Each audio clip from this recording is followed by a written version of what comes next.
की Ming are के श्याम सुंदर सिंह कवि आई श्री गोपनाथ हिमो की सेवा तौब सेवा इदमने ngasi की थौरम से अदुंगै राष्ट्रीय भाईगा चंद्रना श्री गोविंद कृपादगी तेखाव द सामू फारब मतुंगदा मणिपुर उद्धार की दमकता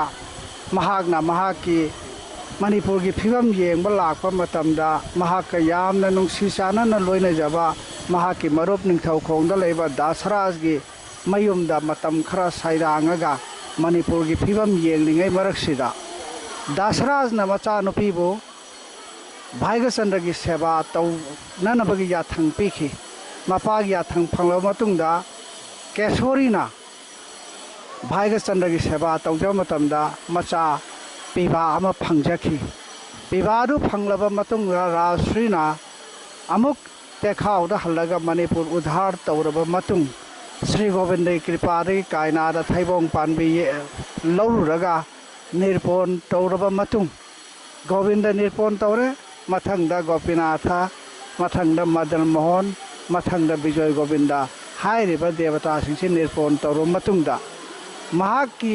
फंगजखिबा निंगथौखोंदा फंगजखिबा मचाइबो कीर्ति धजा हाइरिबा नुपा सिदा मचा नुपा सिदा भाईगचंद्रना श्री गोपीनाथबु सोक लिसिंग चातेर मरफुमाथोय हियांगैगी निपा निपानबा गोस्त समी नुमिसिदा इमो नहागना ngasi कौब नुमिसिदगी श्री गोपीनाथ इमोबु सेवा फंगजरो अदुगा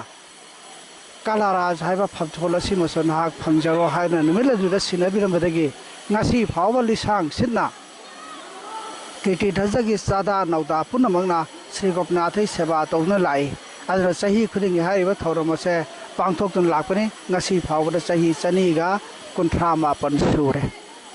ममसिबानंद सिंह निंगथौखोंग 1 नंबर 12 ते लेजबनी ngasi एप्रिसिएट अमा लौजबसिदा आइगी इरमदम नमदम सिगी श्री श्री गोपीनाथ मंदिर सिदा यामना फजबा ngasi मागी मपोक नुमित प्रोग्राम असिदा अखोय मयाम पुनमंगना लिंबिरक्तुना सागै नातै पुनमंगना लिंबिरक्तुना आई सामक सागै सिगी निंगथौ अमा पांजै